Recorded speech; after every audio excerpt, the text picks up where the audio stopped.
So hello, welcome back to another episode of the Joel versus Arthritis podcast.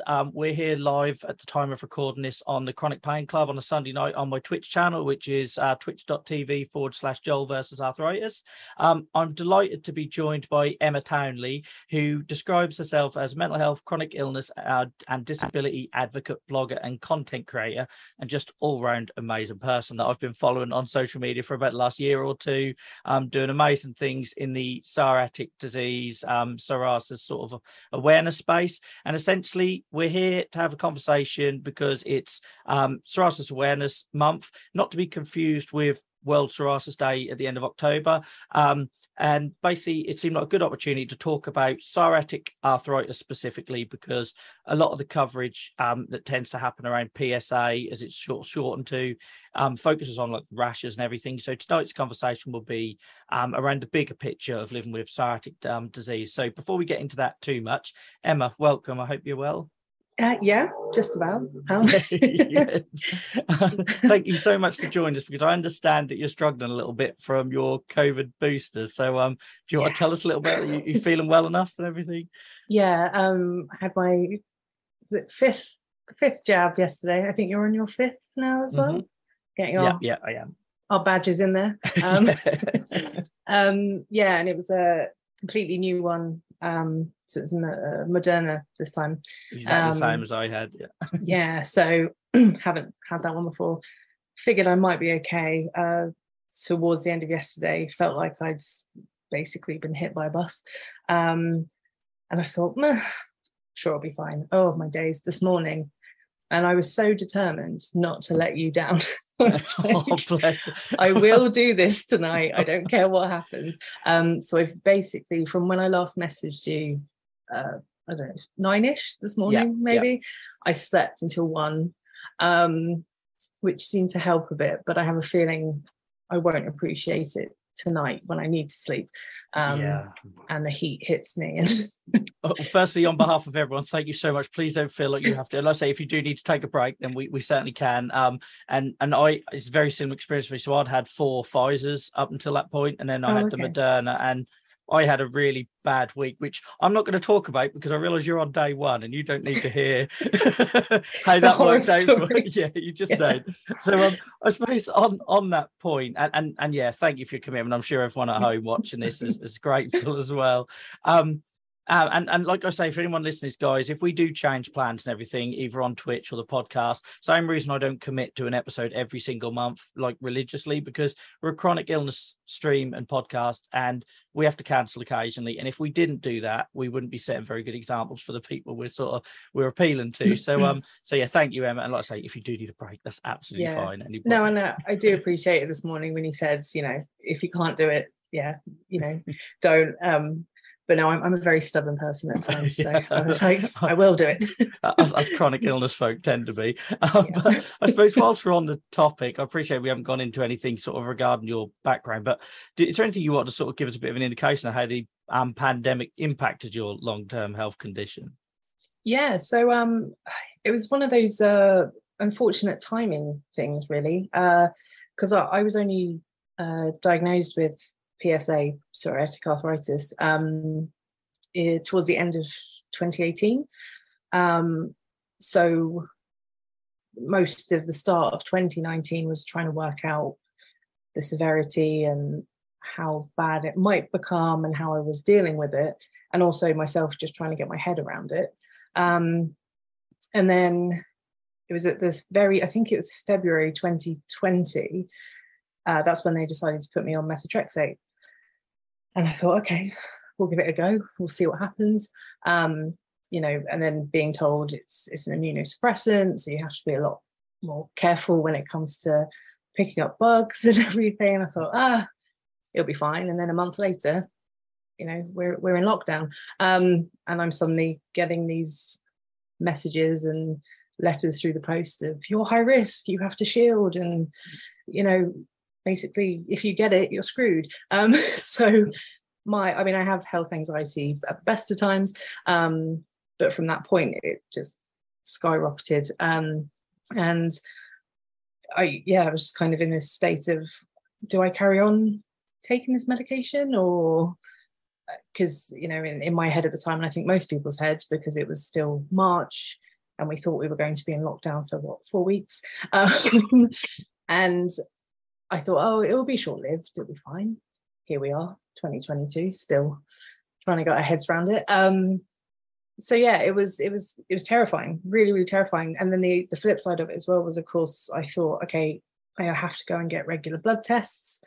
And I need to speak with the rheumatology department quite frequently. How am I going to do this when we can't go anywhere? We can't do anything. Yeah. Fortunately for me, and it might be a risky thing to say, but this is just my experience. Actually, 2020 and all the endless lockdowns we had was actually one of the best years for myself, right, because it gave me the time to slow down and focus on my health and regularly exercise, even though it was indoors. But I was cooking better, I was eating regularly, I was sleeping better, and everything just started to come together. I went sober, and my skin just started to heal. I started to feel better within myself. So although there was the anxiety and I was struggling a lot with my mental health, for me it was actually quite good. I was quite fortunate in that respect, and I was really lucky that I still had regular contacts with the rheumatology department, and the GPs were really on it. You know, they were like, we're aware you still need to have bloods, so we're still going to make it a priority to see you, even if we have to send someone to you. So yeah, I was really quite lucky. That's amazing to hear, because like obviously because of the nature of what we do here, we have to focus on the issues, and it tends to be a lot of sort of negative stories, because unfortunately we're here to sort of raise a flag to it. So yes, really nice to hear that was your experience, because I know lots of people, especially who were newly diagnosed or diagnosed in the pandemic, got a very different experience to what the norm is, and then that makes it really hard to advocate for yourself because you don't know what to expect, you know. So we've done lots of sort of awareness work right now, but it's really nice to hear in some pockets of the UK that it's still working, which is great. So yeah, thank you for sharing that. I appreciate that. It's a weird time to ask that because you haven't formally gone through all your condition, but whilst we were talking about COVID, I know everyone's really sick of hearing about it by now, but it feels like a question I have to ask when the opportunity presents. So I suppose, do you want to just tell it, you touched upon a little bit there about you were diagnosed in 2018. You said you didn't get it as that diagnosed in 2018. That implied you might have had psoriasis beforehand, or have I got that wrong? Yeah. No, so sorry, carry on. No, I was just saying, do you want to just sort of give us a bit of an overview of how it presented and how that sort of path looked, I suppose? Yeah, so I was I was diagnosed with psoriasis in 2008. It was my first year at uni.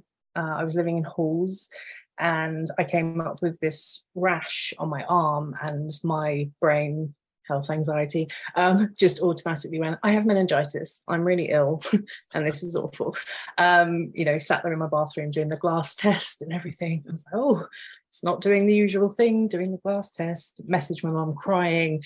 She was like, you've had all your jabs, you don't have meningitis, it's probably just, you know, heat rash or something.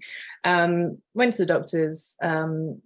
First doctor I saw sat there scrolling on Google, every Google page they could find, and just went, I don't know what it is. And I was like, great, that's wonderful. So what now? And I basically just got told to leave.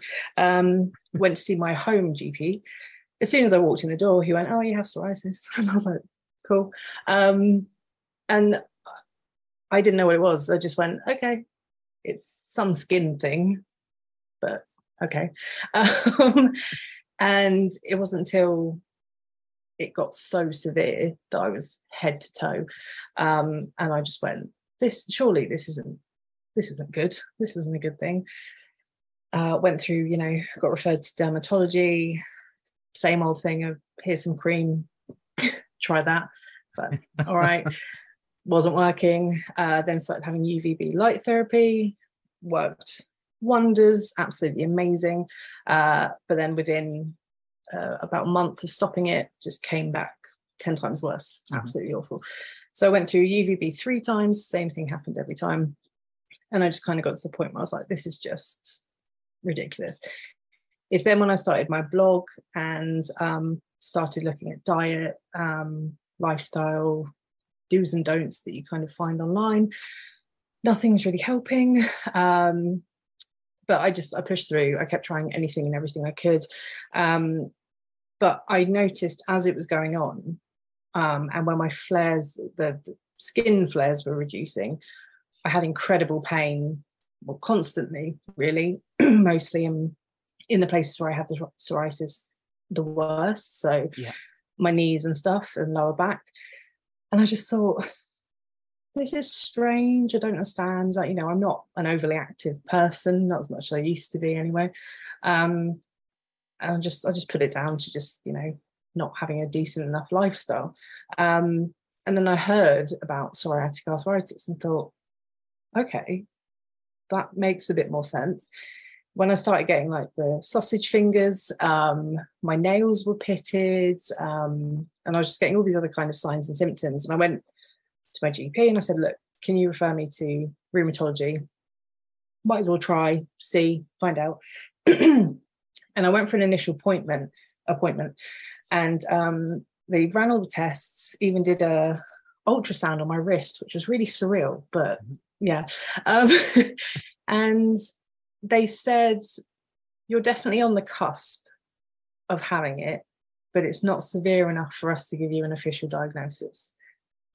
And I was like, right, okay, so I clearly have it, but you're not going to treat me. And they're like, basically. So it doesn't tick the boxes or fully. Which is, I know I'm all for, I love the NHS. I'd be probably dead without the NHS, but, and I know that they have criteria they have to hit, otherwise they'll kind of be taking on everyone as a patient. But I've seen this happen a lot with people with chronic pain, especially like hidden illnesses, disabilities, people with mental health.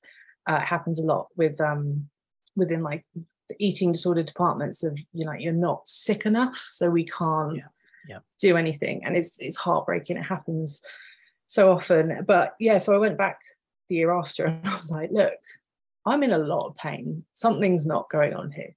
Something wrong's going on here. And they ran the tests again. They were like, yeah, you definitely have it. So we'll start treatment. And I said to them, I said, if you'd agreed to last year, do you think I would have reduced the amount of pain I have now and the damage that I've caused? And they said, yeah, probably. I was just like, okay, this is lovely. This is great. So, because, as well with getting older, it's not going to get any easier. It's, bodies are known for kind of deteriorating as you get older. So yeah, it's frustrating, but we're there now. So, and they also, have been great. The whole, the first step of, trans anti-inflammatories or whatever, there isn't really any huge risk for that. Not unless you're doing it real long term. I'd understand it if we're talking methotrexate and biologics and stuff. But if you're sort of right on that cusp, would it have really hurt to just stick you on some low level anti-inflammatories? And because even if you could say, that improved a little bit, right? Okay, now we're in the ballpark. But yeah, it's frustrating because you are not the first person that we've talked to where the psoriasis is presented, and you're already halfway there at that point. And I think, like you kind of explained, there is a lot of people where PSA seems to be just oblivious or hidden, and I don't get why that I know you don't want to put ideas in patients' heads, but a bit like when I was diagnosed with psoriatic arthritis and we have the big conversation about uveitis and what to look for, and if you get sting and pain in your eye you need to go straight to A&E. That might never happen, but at least I know about it. I don't really see the harm in saying to a severe psoriasis patient, if your knees or anything ever ache or you start getting asymmetrical blah blah, just give me a shout. And I'm hoping that's where patient initiated follow-ups are going to help massively, because you're already in the system, you're already under rheumatology or a specialist for the psoriatic element. So the fact that when that comes and you can put your hand up for a follow-up, you can hopefully get through those doors a little bit quicker.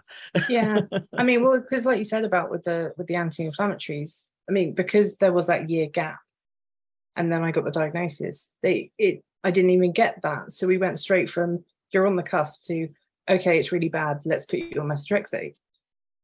It's just okay, so we've gone from you've missed that. and the thing is, that's I was in a conversation recently about sort of like it was a psoriasis project thing, and there was lots of talk there about that whole how scary something like methotrexate is for the first time patient. And I was trying to explain to these clinicians that are on the call, it's like, you know, there is a reason why people are avoiding that and they want to jump to biologics, because all they see is the horror stories. But even if they haven't seen the horror stories, you know, I was on methotrexate from the age of 12 to 14 right through until my mid-20s, and I was still in my 20s throwing up a couple of times a week in the morning. Like, it felt like, I don't know what morning sickness is like other than what I've observed my other half, but it's that same that you wake up, you just run to the toilet, and that's really off-putting. If that is your first experience of medicating psoriatic disease, it just makes no sense. It's wild. I mean, like people at work now, they know I won't be in the office on a Friday because that's when I do my injections. And as soon as someone says on a Friday evening, do you want to do anything, and my reply is always, it's a Friday, and they're like, oh yeah okay, because I know it's going to floor me. It does every time, and it's been years now. But I mean, when I first started taking it, I remember them saying, you know, oh, you might feel dizzy, nauseous, all that spiel, like with most medications. But like, I never knew how hard. There's photos of me I took, I think I did a social media post about it, where I'm sat by the toilet with my laptop doing work and just kind of smiling, like, because I'm just kind of like, this is my life right now. And they mentioned, oh, there might be some mild hair loss, but no one really gets it. My hair started coming out in clumps, and I don't know if it was linked to also kind of stress as well. But I got to a point where 2020, I just shaved it off. I was like, let's do it. Why not? But it really affected me really, really badly. And they never told me, because it's always that thing in the potential side effects of only a very few people get it. It's like, but can you prepare me in case I do get that? Because I might, you never know. and the thing is, you know, the first thing someone's going to do, like we've talked about already, is Google, and you see chemotherapy, and it terrifies people. And I think the bit that really upsets me about, you wouldn't believe, Emma, how many times I've heard this experience, which is why I'm sort of quite passionate about it, is like, there really is a place for methotrexate. You know, it got me my first, I was in a wheelchair at 13, I started methotrexate at 14, and by the time I went to university, I was fit, I was able to play in the sports teams, and I had my first real big remission because of methotrexate. But I went into it, I guess because I was a kid, and they, you know, load you up with information, and they have to be consent and all this sort of thing. I was really informed, so I knew I couldn't drink, and I couldn't do this, and I couldn't do that. But the amount of people I speak to who don't get any of that information, they're chucked on it when things are already really bad, like in your situation, and then the medical community wonders why there's not methotrexate uptake or resistance to that drug option, because you don't give it an opportunity to succeed, and it is toxic. And most people, like in my case, even when it does work, you will come to a point where it doesn't. And if you're not educated and ready for that, of course you're going to think, my doctor poisoned me. But it's just that, you know, it's educating the patient. But I appreciate anyone who's listened to this before. So we bang on about that enough, so I'm not going to go any further. But I just want to touch upon, because you said about like how it affected you, and it seems like a good point to talk about that, because, like, you know, people know with psoriasis you've got the visible element. You've talked about like the hair loss, and people that get scalp psoriasis suffer with that sort of element as well. So how was that whole experience? Because I'm interested to know, you'd lived with psoriasis for a little bit. Did you feel like that sort of gave you thicker skin to deal with it? No pun intended. I was about to say, quite literally. Or did you? I do that so often. I'm halfway through the sentence and I realise I'm doing it. Or did you find that was like it's another thing on my, you know, on my shoulders that I've got to try and work with? Yeah, it's for me, it helps to put a lot of things into place. When I was a kid, I had what I thought was chronic dandruff, and to an extent it might have been, but I now look back and I think, I'm pretty sure that was just scalp psoriasis, but we never knew. In terms of the PSA, I used to be a dancer, and I was quite active, did loads of sports, and I got injured a lot, and it took me forever to recover. I can never really work out why. I damaged my knee before my final dance exam, and that's when I really stopped dancing, unfortunately. And my knees never really fully recovered, and I always had chronic pain in that knee. Same with my ankles. I used to sprain them all the time. And then I damaged my back when I was 16, really severely. And I have been diagnosed with a degenerative disc disease in my lower spine. But the further it's gone on, and the more I've been getting flares horrifically year on year now. I mean, this year I was completely laid up to a point where I was dragged to A&E screaming, hoping someone could try and fix me. And it wasn't until I went to see my GP after that he said, actually, I think it's a disc disease, but I also think it is arthritis as well. You're getting more of an inflammation, and when your hips are flaring, it's, you know, the pain's going all around basically. Yeah. And I was just kind of like, this is wild. Like, why has no one thought of this before? Considering, you know, 2008 diagnosed with psoriasis, and then 10 years later, when I've been talking about all this stuff to various healthcare professionals, but not once did anyone say, well, it could be psoriatic arthritis. It baffles me. And I think because I had flare-ups on my skin that was so severe for so long, and like you said, because it is more visible, especially as a young woman in her first years of uni, just wanting to, you know, be free, wild, have fun, it hit me hard. It really hit me. I felt like a monster. It was awful.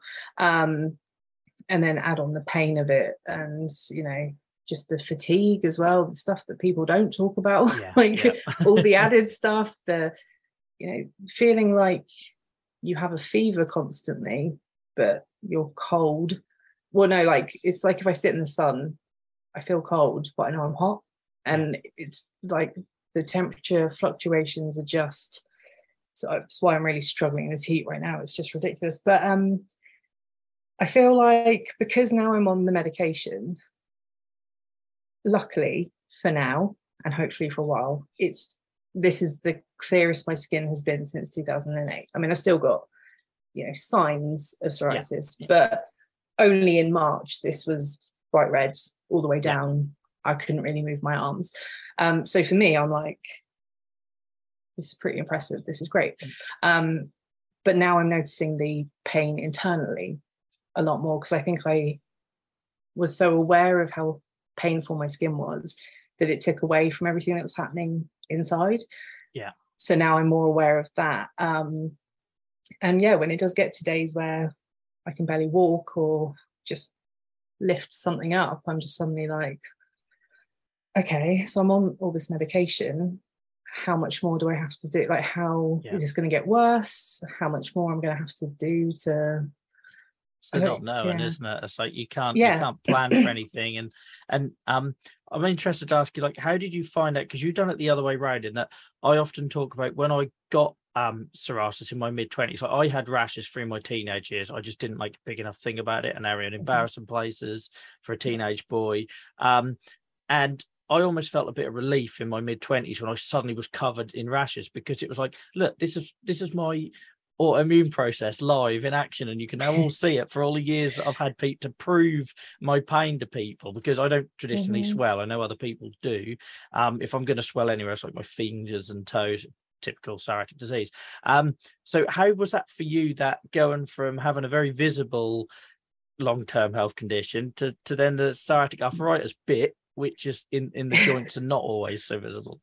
Yeah, I was actually thinking about this earlier, and I think I did a post about it the other day, where I'm at this point where I do feel really conflicted, and part of me feels like I've lost a part of my identity, because I've spent so long blogging about psoriasis, and now that I'm kind of near enough clear, part of me feels like a fraud. So if, like, especially this month where I'm trying to raise more awareness, but I'm like, but I can't really show anything because my skin's not in a really bad way. And then I feel kind of guilty. I see all these people kind of posting about their skin, and I'm just like, I have been that person before. I'm not right now. And then so with the psoriatic arthritis, So I've got a blue badge for my car. I've got a disability card. I've got my like methotrexate card that I have to carry around with me. I've got my sunflower lanyard,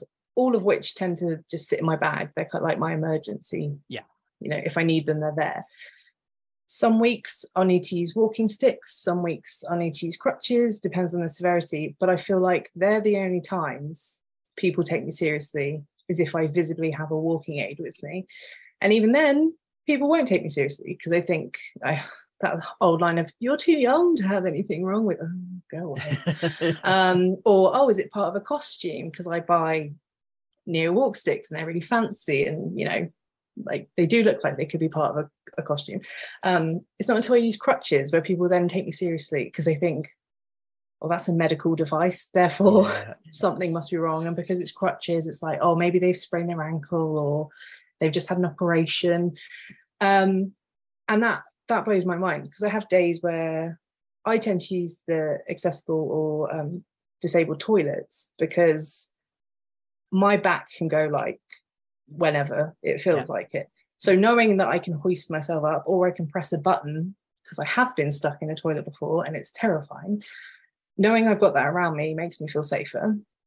But the amount of times people see me walk in, they just kind of look at me like, you're one of those just using a toilet you're not meant to use. And I'm just like, nah.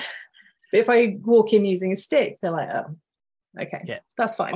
I had the weirdest experience where it wasn't until I became a dad that I felt comfortable using some of those facilities, because I don't know, it's almost like, well, if anyone asks, I've got a kid and I'm going, because normally the baby changing room was the same as the disabled toilet. And it's stupid. I shouldn't have had to be that in a position. And I think we need to try and like normalize that in the advocacy space. Like we all know that there's an issue with that feeling like a fraud, and it's something we talked about literally on the last episode of the Joel vs. Arthritis podcast with Amy, and it's like that, you feel like a fraud because it comes and goes, and you can have all of these things like your badges and your visible sort of mobility aids, and then in 2 weeks time it can all settle down, you don't need any of them. But it really shocked me getting into the sort of advocacy space how much that exists there, and that almost like gatekeeping and badges of honor. And so the amount of times I've been asked, well, you do all this stuff for psoriasis, but I can't see any psoriasis. So I'm like, what do you want me to do? Like drop my trousers in the middle of the conference hall? Or you haven't seen my feet, which are like the worst part. And it's always traditionally been my feet. But I've had times where I've had scalp psoriasis. I've had times where it's been obvious on my arms. And I've never had the whole sort of plaques on my elbows. But I was like horrified because I thought that would, out of all the places, that would be the safe space. And I think we need to try and normalize that. It doesn't matter how much you talk up and speak up and raise awareness and stuff. You can have good spells and remission too, and you are still allowed to talk about the issues during those times. I mean, there's so much ableism that goes on within these communities. It's wild. It blows my mind. I mean, I think it's why I detached myself a lot from the kind of like the mental health community, because there were spaces within that where it's becoming almost competitive. And I just thought, okay, there's definitely one subject where it shouldn't be a competition of how unwell you are or not. But it's kind of, I mean, I still get that guilt feeling where I will do a post with one of my walking sticks, and then I think I'll see a ton of other people who maybe, they're amputees or something, and I'm suddenly like, oh, can I do this? And then I thought, because that's what a walking aid is there for, to aid you if you need it. That's what most aids are there for, if you need them. But it's kind of, it's one of those things where, okay, for example, someone who has cancer, if they've gone into like remission, you're not going to say, oh, well, you've not been through that, like you can't talk about your experience. Yes, they can, because, they have been through it. They've got every right to. They could potentially still be going through it, and God forbid it could potentially come back. So there's a massive problem with it. It's kind of interesting to see in a weird psychological way, but it's also extremely damaging. It's terrible. And like I had someone ask me once, like, would you still, like, if you got a cure tomorrow, would you still do it? So I was, because that's not the reason. I'm not doing it for my own gain. Like, if anything, me making all this noise about it probably negatively impacts my care, because if I'm a doctor and I'm seeing Joel plastered all over social media, he's probably going to the bottom of my queue, you know, like, because like, just out of spite, if you're just gonna give me a hard time, then I'm gonna give you, you know, and Yeah. I'm joking, but it's like, that isn't the reason we do it. So it seems like a really obvious segue to talk into about why you started doing that, because it's a big leap, isn't it, from dealing with this massive life change and long-term condition to then finding the energy to try and raise awareness of it. So was there like a spark moment for that, or did it just sort of organically happen? Yeah, like I said, I'd always tried to use my social platforms to speak about mental health. It was, well, still is really to a certain extent, but it was something that, you know, dominated my life, what mental illness did anyway, for a very, very long time. And I think we both are similarly of the era where social media was really starting to take off. And it's incredible to see where we've come from.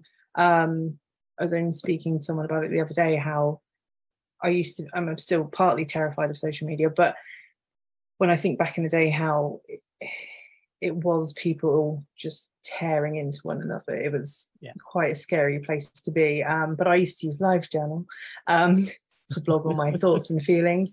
And then kind of, I wanted somewhere where I could talk more openly about mental health. And for ages, I wanted to write a blog, but I didn't want to just write one for the sake of writing one. So it was when I got my psoriasis, well, it was 4 years, I think, after I got my psoriasis diagnosis, that I thought, okay, I'm just going to use it as a place where I'm kind of documenting my meals and stuff and how I plan to try and look after myself.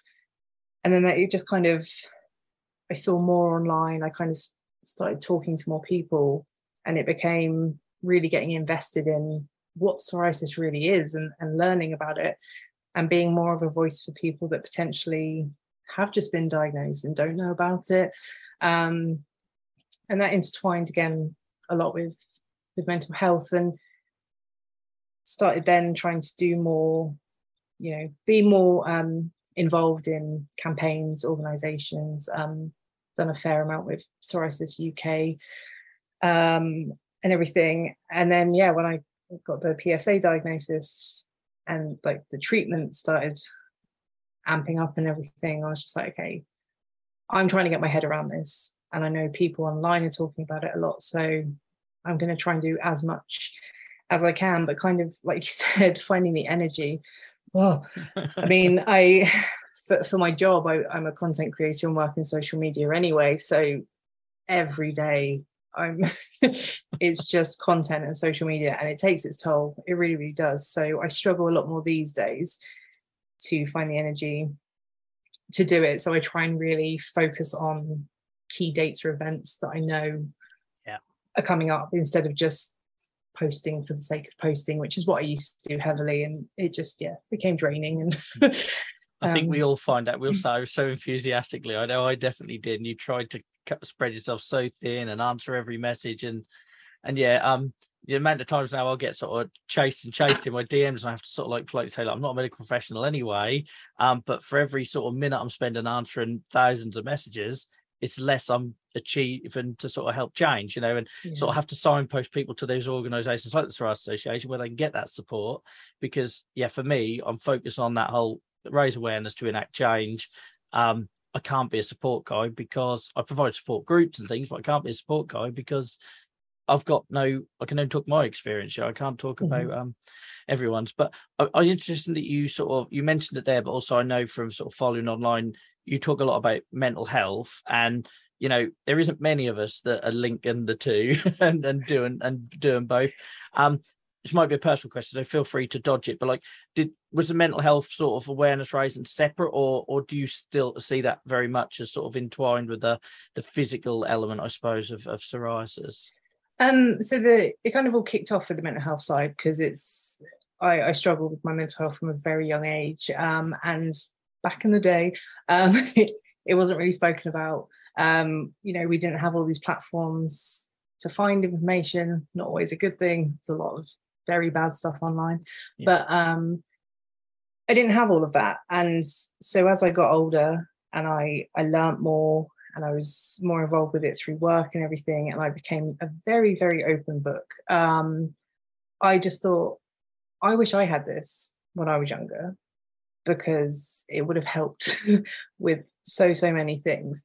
And like I said, it kind of dipped a bit because there were points where I was really unwell and I was taking on a lot of other people's pains and problems, and actually making myself more unwell.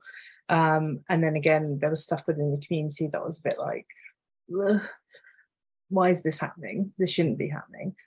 And then frustrations as well, cuts to funding, people just not getting the support that they need to get. So it all became quite a lot, because I also did my dissertation for my master's on young people's mental health, and I spent months doing research, and by the end of it I ended up giving myself shingles because I got that stressed and unwell from it. So it took its toll, but I now look at it as I know when it's two-sided, I guess, because I know that if I'm feeling unwell mentally, it can really take its toll on my psoriasis and everything that's happening internally.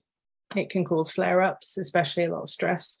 But at the same time, it's just that vicious cycle, isn't it? The more unwell I do feel with psoriasis and PSA, the more mentally unwell I can become. So it's trying to find that balance.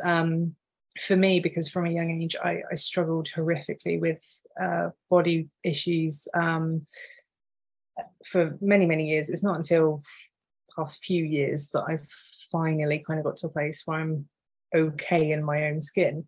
And I'm 34, so that's a very long time.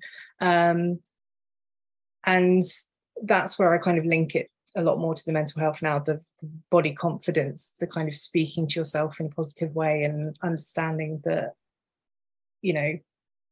society plays a huge part in this. There's still a lot of stuff within society of the norms, how we should look, how we should feel, and it's breaking those, rules and restrictions and stereotypes that just never should have been there. And hopefully helping people with that side of things, because I'm also, I do speak about it in a way of that, I can put a post out being like, hey, look at me, I'm wearing short shorts and I feel great, but also reminding people that but it took me a long time to get to this place. It's not something that just happens. And even if you don't feel comfortable doing it, you don't have to do it. But I suggest trying to just change your mentality around how people perceive you, how you perceive yourself, and how society has made up all these horrible rules on how we should look and everything. And it's hard enough as it is with psoriasis, because you're still here, even though it's 2022, you're still hearing people saying that people request desk moves at work because they think they can catch it and all that nonsense, and swimming pool experience, and how that's still a thing, and the whole body. I'm lucky in that the body image bit has never really affected me, and I think that's because unless I get it on my head and having no hair, it's fairly obvious. Even when I had it, I was aware of it, but I didn't feel like it got me down. But every psoriatic disease flare, my mental health dipped, and sometimes it would dip before. And you mentioned stress. I'm yet to meet anyone with psoriatic arthritis where stress isn't a trigger, and it is that cycle is the perfect way of describing it, because you get stressed, you get rashes, you get stressed about the rashes, you get stressed more, and then eventually you end up with depression, and we are now getting to that place where they're starting to be looked at together, especially with anyone who's experienced pain management clinics and things like that, where they sort of that multidisciplinary approach. But when you go see, my view is when you go see a dermatologist, there should be in the same corridor, like you'd have a biologics nurse with rheumatology, there should be some sort of mental health link there as well, so they can bring them in, because surely they're getting very high numbers, I would have thought, in a working day of people that mention their mental health. I mean, like I said earlier as well, even health anxiety, because if you then start, like the whole thing with COVID and being on medication and how it can increase your risks and everything, but also because of all the other potential risks that can come with having the diagnosis, the things that they also don't really talk about enough, which I think they should, but like heart problems and all the other stuff that could potentially happen. which it shouldn't be a case of them, terrifying you with it, but just talking about it more. So, because I used to drink heavily and I'm a smoker, and I know I've cut out the drink, but I know for a fact I definitely still shouldn't. I mean, you shouldn't smoke anyway, but the amount of nurses that have just been like, no, I'm like, but I know that I really shouldn't be, and you should probably be promoting it a bit more that I shouldn't be. Yeah. I mean, I'm one of those people that actually kind of sometimes needs the fear put into me, because otherwise I will just carry on. I'll be like, it's all fine. But yeah, and I think another side with the mental health is that I went through a really big trauma in 2011, and before that, I was actually getting to a place where my skin and my mental health were quite good, and it wasn't until that the trauma that everything just flared again massively. And that's if anything, kind of, if I have kind of any flashbacks or anything, I notice that my body reacts straight away. And there's a lot to be said. I mean, your mind does a lot of stuff. It kind of keeps your body going. So it's obvious that if something's unhappy up here, it's going to fire off things everywhere else. So my wife notices I will, if I'm stressed, she'll see me itching, and there is no rash there, and I'm itching because somewhere my brain is making that link to, you get stressed, so a couple of days later you got rashes and you itch, and then because you damage the skin, you inevitably trigger a flare in that location. And and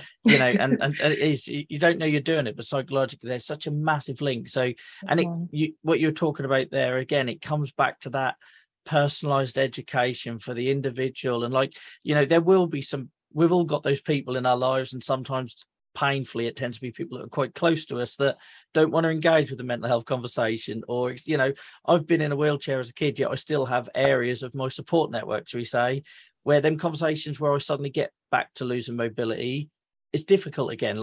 And I get it comes from a good place, and people want you to be well, and it hurts them to see you losing your mobility, but they don't want to have those conversations. And I think, it comes back to that personalized, like we're talking about with the methotrexate thing.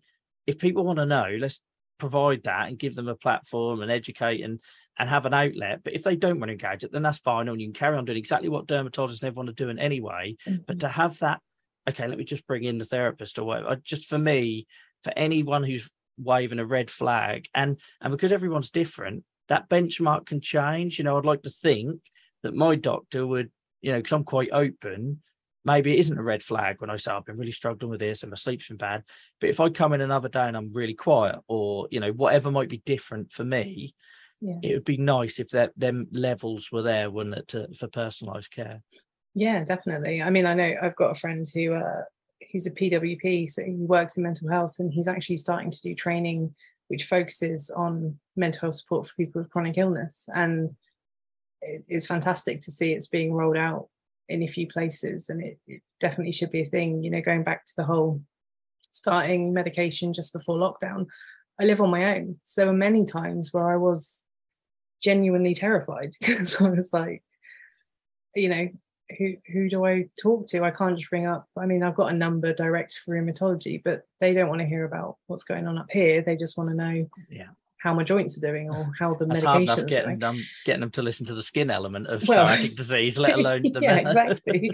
So having that balance is hugely important, which is why it is great to have these support groups. It shouldn't be the case where patients are starting them themselves and being the forefront of it, but it makes a huge difference. I've met some amazing people over the past 2 years just through Instagram, all ranges of disability or chronic illness.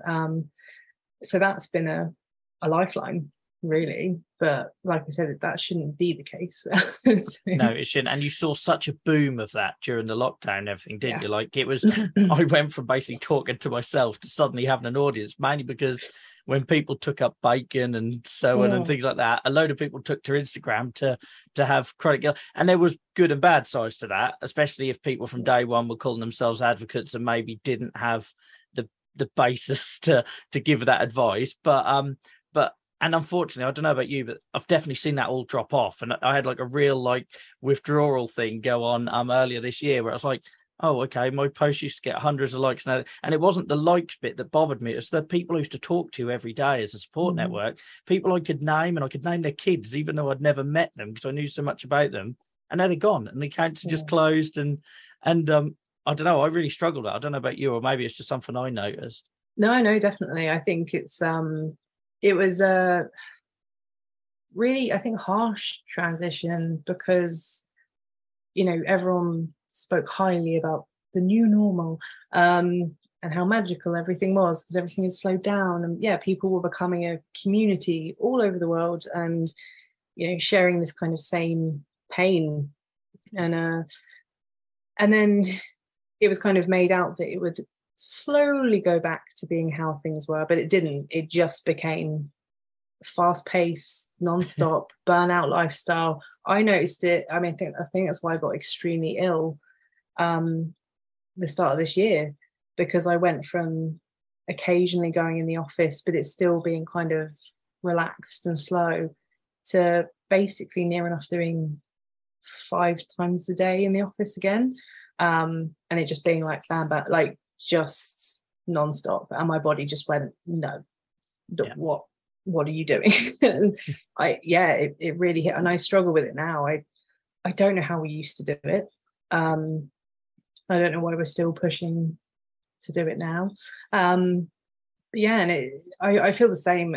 I don't see as many people online that I was during those times, and I guess I'm kind of the same, where I don't like it because of all of that. I don't have the energy and the time to post as much as I want to and engage with people as much as I want to. For me, it feels like a part of the conversation just not being had enough. Like, we know that treatment's delayed, and we know that, the waiting list at hospitals and stuff like that. But people, for some people, all they knew was that online support element. And then when it just suddenly shriveled back to pre-pandemic, and we could see it as a positive, and we reached lots of people and we had lots of awesome conversations. I mean, lots. Literally at one point in lockdown, it was all I did. That was my social life, was talking to people on social media all day, and a bit like we do here on Twitch and everything, that creating that space where those come together. And then all of a sudden it stopped, and that really affected me. And you say about your body like going back to normal. I'm still not there. My attendance now in the day job is so much worse than in 2020 when I was stuck in bed in pain,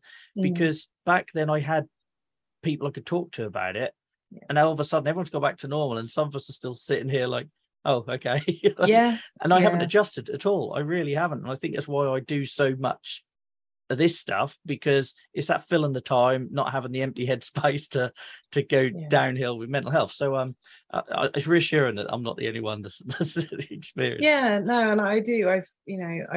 I'm really lucky, to be fair, with work. They're extremely flexible, and I do have the option to work from home. But I think that's what I struggle with. I either have to work from home and be in that headspace, or I need to be in the office. Like, I find it really hard now to do either or, because I mean, especially it's one of those things where if I get myself into a mentality on a Monday of like, okay, I'm going into the office, although it's probably draining me more than I need it to, I can just do that. I can be like, right, this is what I'm doing. If I then have a day at home, I'm like, well, I just want to sleep now. And my body, like, in my head, I'll know I have to do stuff, but I'm like, but I could just stay in bed and do nothing. So I really struggle with that. I have to be in the right mind frame to know where I am, what I need to do. I can't just flip between the two of them, so it's tricky. And there's a big planning element with our disease, and there's so much unknown. So it's really hard if that is that fluid, the situation, to know if you're coming and going and have things in place you need to succeed in a career and everything else. Definitely. Because people always, they hate how much of a planner I am. They're like, oh, just go with the flow, have fun. I'm like, I would love to, but if I go somewhere and someone suddenly says, oh, we're walking 10,000 steps to this destination, no, I need to know that I'm doing that, so then I can have 3 days of doing nothing, because otherwise, you have to, and even then when you do plan, it's still, things like this where it's kind of like, well, I've planned for it, but now I feel terrible. You've still got a spanner in the works, even no matter how much you plan for it. Exactly. And with that, I'm really conscious that you're not 100% down. We've kind of come back nicely full circle on the mental health COVID impact. So I suppose, just so I don't keep you too much longer, and I'm not going to sleep tonight if I know you suffered for the sake of this interview. No, I'm actually doing all right. So we're good. So I suppose the last sort of one or two things I just wanted to ask you is, I suppose, we've talked a lot about the unseen side of PSA and the sort of branches of it and everything. I suppose, firstly, what is the one thing you wish people, it doesn't necessarily have to be one thing, but what is the thing you wish people knew more about psoriatic arthritis? Answer that first, and then I'll give you the opportunity to tell people where they can find you as well. Well, I think the key thing is knowing it exists, really. It only, it took me having to kind of research it to know it exists. So I think, like we touched on earlier, when you are diagnosed with psoriasis, or even sometimes it is the other way around, but knowing that it could potentially be a thing. But also what I've found the most is from trying to be more involved with arthritis campaigns and everything. PSA is rarely spoken about. I mean, it's there, it's hovering about, but when I think of arthritis, my go-to is rheumatoid, because it's spoken about a lot. And the amount of times I've said to people I have psoriatic arthritis or PSA, and they're like, oh, so you just have arthritis? I'm like, well, no, it's kind of different. They're like, oh no, but it's just arthritis. Like, no, but that's the thing, it's not. I probably wouldn't have this if I didn't have psoriasis.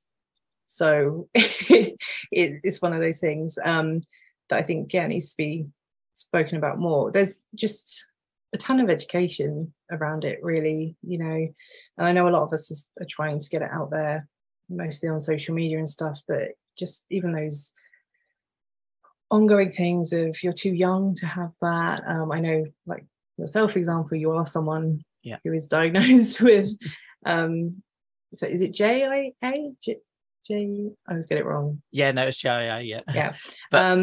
But again, then make it even more confusing, because there's a subtype in front of that, which we won't bother going all into. But I mean, I only found out about that because I started doing more research myself about psoriatic arthritis, and then it took me on a kind of path of finding out about other types of arthritis.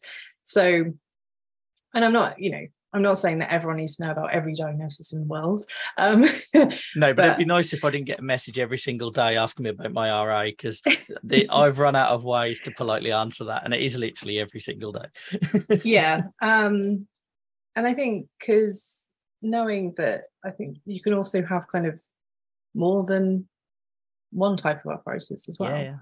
So it's the same with most things that I tend to talk about on the internet. Just so much more education, especially coming from professionals downwards. It shouldn't be a case of people having to Google stuff themselves, especially because there's so much trash online. You don't know what is real or right. And I mean, I touched on this the other day, but better conversations with people who are able to carry children. Actually, no, not just that, because you brought something up as well. Anyone who can be involved in any form of reproduction, better conversations around that and medication. That I want to see happen a lot more, because that prevented me from having treatment for a good 2.5 years. It shouldn't be an assumption based on the age bracket you're in. It should be, your doctor should know what. It kind of goes back to that whole what's your acceptable outcome, which I bang on about way too much on this show. But it is that, if you know the individual, then you've kind of got the answers to those questions. It shouldn't be, oh, you fall between this age bracket, therefore we're not going to offer you this because we assume you're going to want to bear a child or whatever. And even if you said it and it can be traumatic as well. I mean, because one of my experiences was saying, I've been diagnosed with PCOS and potentially I might not even be able to. So, but I don't want to be having this conversation with you. I want us to be sorting out my treatment. We shouldn't be talking about. My priority is X, Y, and Z. Yeah, exactly. And if I am telling you I'm not planning on having children, that's what I'm saying, So that is definitely a big thing. for me. Yeah, and probably many more people. Yeah, it's a really valid point. And yeah, as you mentioned, that can happen to men too. As like for anyone that doesn't know what, if you've been on this show before, you'll know this, but sulfasalazine essentially delayed me and my partner having children for 2.5 years, because nobody assumed, like I now know it's a really well-known thing. Well, it wasn't for me, that it can lower sperm count and everything, but everybody was giving me the green flag to start a family. And we didn't know why that wasn't happening, only to find out that when I was given a break from sulfasalazine because of my liver numbers on my blood tests, we conceived instantly. So it's like 2.5 years of our life lost to that, and nobody brought it back to my treatment, because a lot of the times when looking at those issues with treatment, it's very much focused on the woman or the person carrying the baby, isn't it? Yeah, but I mean, you say loads, it's common knowledge, but I'm on it, and I never knew that until you brought it up the other day. I was blown away. I was like, yeah, I feel really stupid though, because you read the paperwork, it's really there, like really front and center now. But I promise you, as somebody that's been on it since 12 years old, non-stop, nobody's obviously having that conversation with me. And then the issue is, nobody thought to have that conversation with me when I started going to appointments on my own, so when I went to uni, that might have been a really good time to talk to me about these things. So yeah, and that's where men can fall through the gap too, as much as, like I say, your experience, unfortunately, where women find they can't have access to treatment because of that period of their life, and that might not even be a priority. So yeah, that seems like a really strong message to end on. Thank you so much for your time, Emma. Where can people find you if they want to check you out on social media or other places? So I'm mostly active on Instagram, which is at Red Silver Mountains. That's my kind of go-to. It became my blog really from when I had my blog. I'm occasionally on Twitter, which is at Red Silver, so just an N in the middle. But yeah, I think Instagram would be my go-to. It's where I tend to put all my ramblings and whatnot. So and for anyone who's listening this back on a podcast or watching it back on YouTube, I'll put all that in the show notes, so you can just click a link and find Emma nice and easily. But yeah, on behalf of everyone on the community and anyone listening to this back, Emma, that was brilliant. So thank you ever so much for joining us. Thank you so much. Yeah, you're welcome back anytime as well. If you ever want to hang out with us, then just give me a shout. That'd be great.